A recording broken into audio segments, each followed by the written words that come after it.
Assalamualaikum warahmatullahi wabarakatuh. Rekan trader Indonesia dimanapun berada, jumpa lagi bersama saya Maurits di acara analisa harian kita pada hari ini, hari Senin tanggal 6 Februari tahun 2023. Saya mohon maaf karena saya mengalami sedikit keterlambatan rekan trader. Biasa jaga malam saya di pos kamling, jadi saya agak terlambat. Oke, rekan trader, seperti biasa rekan trader, hari yang sangat luar biasa. Kita memulai hari Minggu. Kita memulai minggu yang baru ini dengan semangat. I love Monday ya. Kita harus semangat dan terus semangat. Di tengah semangat yang sangat luar biasa ini, kita akan selalu memantau market yang sedang terjadi pada saat ini. Dan di webinar lagi, bukan rekan trader, tapi di analisa harian yang saya bawakan ini, saya akan selalu memberikan yang terbaik buat rekan trader semuanya. Rekan trader Indonesia, rekan trader market dimanapun berada, biar semakin cuan gini ya. Aku baru tahu ya, ini cuan ya, nggak tahu Korea ya. Oke rekan trader, seperti biasa rekan trader, di analisa harian kita pada hari ini saya selalu membawakan tema-tema yang sangat menarik buat rekan trader. Dan tema untuk hari ini saya lebih senang memilih yang agak sedikit gimana gitu ya. Wah, tapi rekan trader jujur rekan trader bahwa saya ini selalu melihat webinar-webinar yang dilakukan oleh para edukator-edukator trading yang ada di Indonesia ya. Saya selalu memantau dari dulu sampai sekarang ya. Mereka biasanya cuma teknikal dan ada beberapa yang memberikan analisa fundamental, tapi analisa fundamental kalau saya dalam target 100% itu mungkin 0,5% yang membawakan itu, sedangkan 99,5% lebih banyak teknikal. Nah, tapi setelah saya masuk dan saya membawakan lagi webinar atau analisa-analisa yang lain, saya menggabungkan itu ya, fundamental terus teknikal, karena ada seorang yang saya sangat luar biasa yang saya hormati itu, kalau saya bilang jagonya fundamental Indonesia, saya sebut namanya aja ya, Pak Reza ya, luar biasa.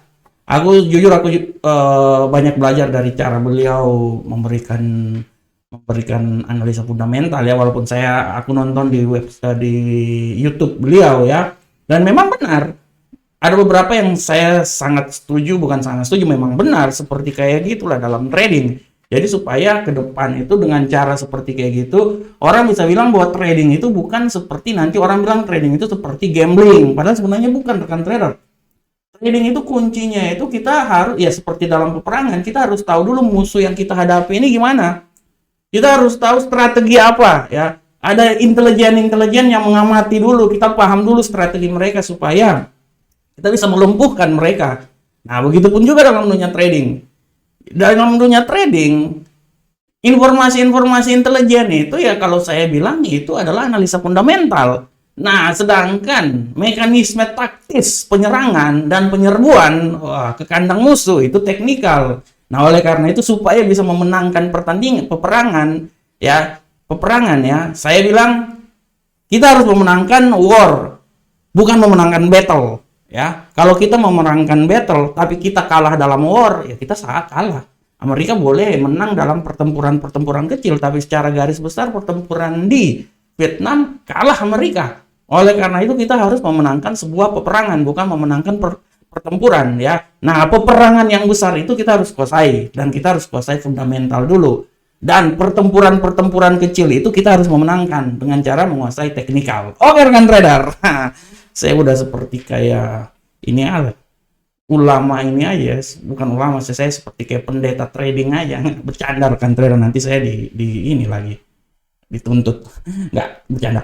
Rekan trader, kita mulai analisa kita pada hari ini, dan seperti biasa kita akan berbicara tentang market berkonsolidasi menunggu pernyataan dari Jerome Powell. Kenapa saya bilang dan saya angkat permasalahan ini? Karena setelah hasil non-farm payroll yang benar-benar membuat dolar Amerika meningkat tinggi sampai ya menembus cakrawala, membuat gold terbang jatuh ke bawah, kalah gold ya, euro USD kalah semuanya. Nah, membuat hal tersebut sekarang kalau kita lihat di pasar bahwa pasar ini lagi berkonsolidasi. Sebenarnya dengan adanya non-farm ini benar-benar membuat sebuah pergerakan supaya dolar ini semakin meningkat. Ini adalah kunci utamanya karena kita tahu bahwa inflasi itu masih tetap ada. Walaupun perlahan namun pasti inflasi mulai ditekan ya. Ditekan dan sekarang benar-benar Amerika sudah mulai beralih ya, menurut tanda kutipnya udah mulai beralih yang tadinya hawkish ke dovish ya. Tapi hal ini bukan berarti harus secepat seperti kayak gitu, karena waktu di FOMC dikeluarkan bagaimana pang jatuh bebas kan, yang biasanya sudah 4 atau 5 kali berturut-turut itu 75 BP ya, sekarang menjadi 50 BP. Nah, tapi ada sentimen bahwa ke depan kalau bisa dinaikkan menjadi 75 BP lagi, artinya dia kalau dia hawkish lagi dia akan membuat kenaikan yang sangat signifikan terhadap dolar. Tapi rekan trader kita harus lihat bahwa ya, semua pergerakan ini semua pasti ada sebab akibatnya. Inflasi yang terjadi memaksakan harus menaikkan tingkat suku bunga. Dan apabila sudah di dalam cengkraman, artinya hal tersebut bisa membuat yang tadinya dolar meningkat, dia perlahan-lahan mulai melemah ya. Nah, ini akan beda dengan yang terjadi di euro ya. Euro sudah jelas. Christine Lagarde menyatakan bahwa euro hawkish, artinya perangan antara euro pasti akan naik. Nah, tapi permasalahannya dolar pun juga akan naik. Nah, ini bagaimana? Di saat dolar dan euro sama-sama bertempur, nah inilah siapa yang kuat di sini. Oleh karena itu kenapa judul hari ini saya angkat bahwa market berkonsolidasi menunggu pernyataan Jerome Powell, karena nanti rekan trader pada hari Selasa, Rabu dini hari, rekan trader bisa lihat bahwa si Jerome Powell ini akan sebuah status ya, Jerome Powell akan memberikan pidato di sana pada pukul 00 ya, 00.40 hari Rabu, artinya hari Selasa. Hari Selasa. Tapi memang sebelumnya hari Senin ya, nanti malam ya, hari Senin Selasa dini hari jadi hari Senin ya, pukul 1 ya. Nah, udah tengah malam banget nih, di saat orang lagi tidur, Gubernur Central Bank Europe mengeluarkan statement dan akan dibalas statementnya itu pada hari Selasa nanti. Nah, makanya saya bilang pasar, kalau saya lihat kesempatan kali ini pasar nih, dia terus terang dia ini masih berkonsolidasi, dia akan melihat bagaimana arah pergerakan ke depan ya. Dan kalau kita lihat ya sangat wajar aja rekan trader. Rekan trader bisa lihat di sini bagaimana indeks dolar yang tadinya naik, sekarang dia benar-benar dia wait and see ya, dia akan melihat. Karena ini nanti malam nanti kan ada statement yang akan dikeluarkan. Pertanyaannya, apakah indeks dolar Amerika ini akan tertekan oleh statement yang dikeluarkan? Ya wajar-wajar saja, karena satu hari ini udah mulai ya namanya orang menyelam pasti kan ambil nafas dulu ya. Karena secara teknikal pun juga dia masih wait and see, melihat pidato. Dan secara garis besar pun juga kalau kita lihat memang kondisi yang akan terjadi itu akan segera mengalami kenaikan. Dan bagaimana kita lihat di time frame 1 minggu pun juga kemungkinannya itu dia akan mengalami kenaikan, kemungkinan ya. Nah, inilah yang menjadi penyebab utama bahwa kita akan melihat. Dan kalau kita lihat ya, Euro USD sudah sangat jelas setelah penurunan yang sangat dahsyat, dia hari ini dia wait and see, walaupun pasar Asia dia sedikit mengalami kenaikan ya.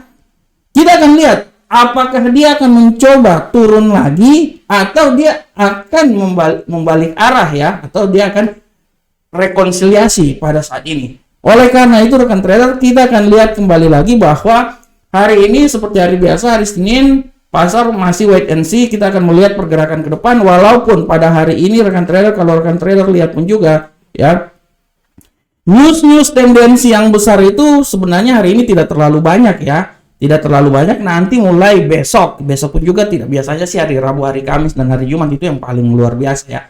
Untuk hari ini standar aja sampai menunggu pukul 1 nanti. Oleh karena itu tetap rekan trader melihat terus, mengamati terus dan menganalisa terus apa yang terjadi. Oleh karena itu pada prinsipnya kalau saya bilang hari ini ya pasar wait and see sebenarnya. Wait and see, melihat sampai statement yang dikeluarkan oleh oleh Christine Lagarde dan dibalas oleh Jeremy Powell, dan disitulah pasar akan bereaksi secara nyata. Oke rekan trader semuanya, demikianlah tema kita pada hari ini ya. Saya berharap semoga tema ini setidaknya memberikan manfaat untuk rekan trader semuanya. Dan saatnya kita masuk ke analisa teknikal.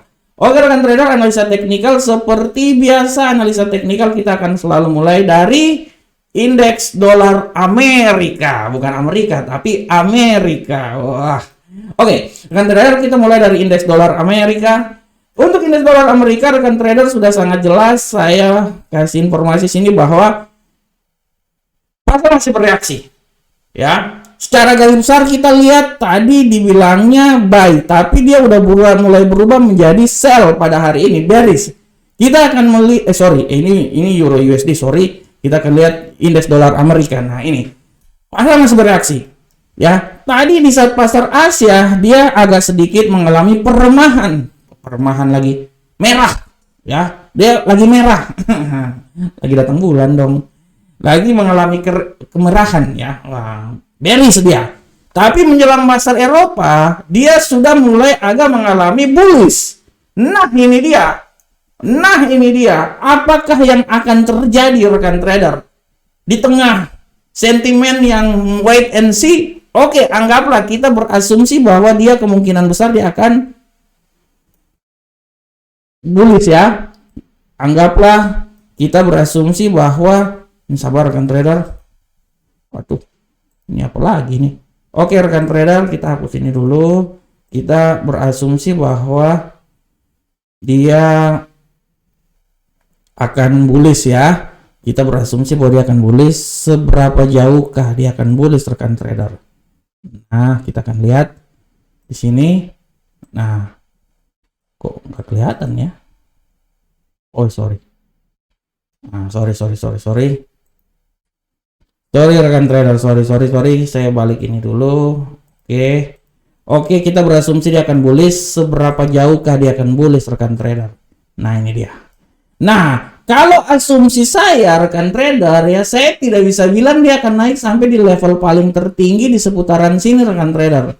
Ya, walaupun tidak tertutup kemungkinan dia bisa masih sampai di situ. Tapi saya lebih ke pragmatis. Saya bilang bahwa kenaikan ini bisa saja terjadi, dan menurut saya kita lihat dulu ke daerah sampingnya, seberapa besarkah dia di daerah samping. Nah, oke. Kalau menurut saya, kalaupun dia naik mungkin yang paling tertinggi, kalaupun dia naik, kalaupun dia naik menurut saya rekan trader ya, kalaupun dia naik, saya bisa bilang mungkin kenaikan yang paling maksimal itu akan sampai daerah sini rekan trader, tidak terlalu besar dia. Nah, itu dia ya, 103.119. Apakah dia bisa menuju ke 103.119? Nah, itu menjadi pertanyaan utama juga rekan trader. Kalau saya sih butuh perjuangan, tapi saya lebih berprinsip bahwa kemungkinan besar juga dia akan turun sampai di level yang paling rendah di 102.914. Oleh karena itu, menurut saya ini pergerakan dari indeks dolar Amerika ini dia masih tetap berjalan di seputaran 102.914 sampai 103.119. Ya, itu menurut saya ya rekan trader ya. Oke, sekarang kita coba lanjut ke Euro USD. Bagaimanakah Euro USD rekan trader semuanya? Untuk Euro USD kita sudah bisa lihat dengan jelas di sini bahwa Euro USD pada kesempatan kali ini tendensinya wait and see, walaupun tadi di pasar Asia dia agak sedikit mengalami bullish, tapi di pasar Eropa dia mengalami sedikit pelemahan. Oke, dia menjadi bearish. Anggaplah dia akan menjadi bearish rekan trader ya. Anggaplah dia akan menjadi bearish. Anggaplah dia menjadi bearish. Dari sini saya bisa mengambil sebuah asumsi bahwa bearish yang terjadi pada pasangan mata uang ini, menurut analisa saya, dia ya, ini turun. Dia akan mencoba sampai level yang paling terendah di seputaran sini ya. 1.07638 ya, walaupun itu jauh juga itu menurut saya. Tapi saya lebih berasumsi bahwa kemungkinan besar saya berasumsi bahwa dia ini akan mencoba naik akan mencoba naik sampai di level yang paling tertinggi di 1.07944. Jadi ceritanya pasar wait and see dan wait and see, walaupun tendensi pelemahan ini masih saja bisa terjadi. Oleh karena itu saya berestimasi bahwa dia ini akan berada di seputaran 1.07638 sampai 1.07944 ya. Walaupun tidak tertutup kemungkinan bahwa dia juga bisa naik sampai di posisi yang paling tertinggi di 1.08199 ya. Bisa rekan trader. Saya masih bisa bilang bahwa dia bisa naik ke sini walaupun hari ini news tidak terlalu banyak ya. Tapi peluang dia naik itu masih ada. Masih tetap ada dan saya masih bisa bilang bahwa kemungkinan itu akan selalu ada rekan trader ya. Oke. Selanjutnya rekan trader kita masuk ke pound sterling. Bagaimanakah pound sterling rekan trader? Untuk pound sterling rekan trader bisa lihat dengan jelas ini bahwa pola pergerakan pound sterling pada saat ini adalah sebagai berikut. Pound sterling garis besarnya kita bisa lihat bahwa dia tendensinya bullish. Seberapa besarkah bullish-nya akan terjadi rekan trader? Ini kalau saya bilang juga dia masih sempat bullish ini. Saya bisa bilang bahwa bullish ini dia akan mencoba sampai level yang paling tertingginya di 1.20934 ya. Itu akan mencoba sampai di situ. Dan kita akan lihat terus, walaupun saya bisa lihat bahwa sekarang tendensinya akan sedikit turun, tapi menurut saya penurunan dia itu tidak terlalu jauh. Penurunan dia yang paling terendah itu di seputaran 1.20385. Oleh karena itu, saya bisa bilang bahwa arah pergerakan dia ini di sekitaran 1.20385 sampai 1.20934. Itu adalah arah pergerakan dia. Bagaimanakah gold rekan trader? Untuk gold rekan trader, saya bisa bilang di sini bahwa arah pergerakan gold pada saat ini adalah sebagai berikut. Gold ini dia bergerak pada hari ini memiliki tendensi bullish. Setelah jatuh bangun kemarin, ya. Jatuh bangun hari Jumat kemarin benar-benar jatuh dia KO dia, ya. Pada hari ini tendensi yang sangat kuat itu akan terjadi adalah bullish dan dia akan mencoba naik ke level paling tertinggi di 1890. Yang menuju 2000 harus banyak berdoa supaya gold ini bisa kembali lagi menjadi 2000. Karena untuk menjadi 2000 itu kayaknya sulit banget. Sulit banget ya. Masih bisa, yang penting kuat berdoa. Ya, alright, labora aja berdoa dan bekerja, berdoa supaya gold bisa naik, dan bekerja adalah kita kalau bisa ya kita bekerja menganalisa, itu maksudnya ya. Oke, untuk gold ini rekan trader kenaikan tertinggi itu kalau saya bilang dia akan mencoba naik level tertinggi di 1890 dan saya masih bisa bilang ya bisa aja, walaupun harap diperhatikan juga bahwa tidak tertutup kemungkinan dia itu akan bisa turun di level yang paling terendah itu di seputaran 1863. Oleh karena itu saya lebih pragmatis, saya bilang arah pergerakannya itu di seputaran sini 1863 sampai 1890. Untuk menuju 1900 atau 1930 atau menuju 2000 mungkin bisa, tapi 1 minggu atau 2 minggu ke depan. Itu bisa kok, bisa, tenang aja, tenang, pasti bisa itu. Oke, selanjutnya kita di USD Yen Jepang. Bagaimanakah USD Yen Jepang rekan trader? Untuk USD Yen Jepang sudah sangat jelas di sini kita lihat bahwa USD Yen Jepang hari ini tendensinya bearish. Dia benar-benar mengalami pelemahan yang sangat luar biasa rekan trader semuanya. Dan kita akan lihat bagaimanakah arah pergerakan dia rekan trader. Menurut tendensinya dia bisa turun sampai level yang paling terendah di seputaran sini rekan trader. Tapi saya tidak terlalu yakin dia bisa turun sampai di sini. Menurut saya paling tertinggi itu dia akan turun sampai di 131.015. Dan harap diperhatikan pun juga kalau terjadi kenaikan yang paling maksimal menurut saya yang paling maksimal ya di sekitaran sinilah 132.492. Jadi rekan trader semuanya begitulah analisanya. Dia akan coba turun dari 131.015 sampai 132.3110. Tapi kalaupun terjadi penurunan yang sangat mega dahsyat, dia bisa turun sampai di 130.696. Oke rekan trader semuanya. Saya seperti kayak tukang jual obat di jalanan aja ya. Rekan trader semuanya, demikianlah analisa harian yang saya bawakan. Saya berharap semoga apa yang saya berikan ini sedikit menambah wawasan buat rekan trader semuanya. Tapi kembali lagi saya bilang kunci sukses dari trading adalah percaya terhadap diri sendiri. Jangan pernah percaya terhadap siapapun yang memberikan sinyal buat rekan trader semuanya. Setiap yang memberikan sinyal, tugas seorang trader adalah menganalisa lagi kevalidan sinyal tersebut. Kalau tidak valid, buang aja. Tapi tetap menggunakan sinyal yang telah dianalisa oleh rekan trader semuanya. Assalamualaikum warahmatullahi wabarakatuh. Sampai ketemu kita di pertemuan berikutnya. Salam Profit Indonesia.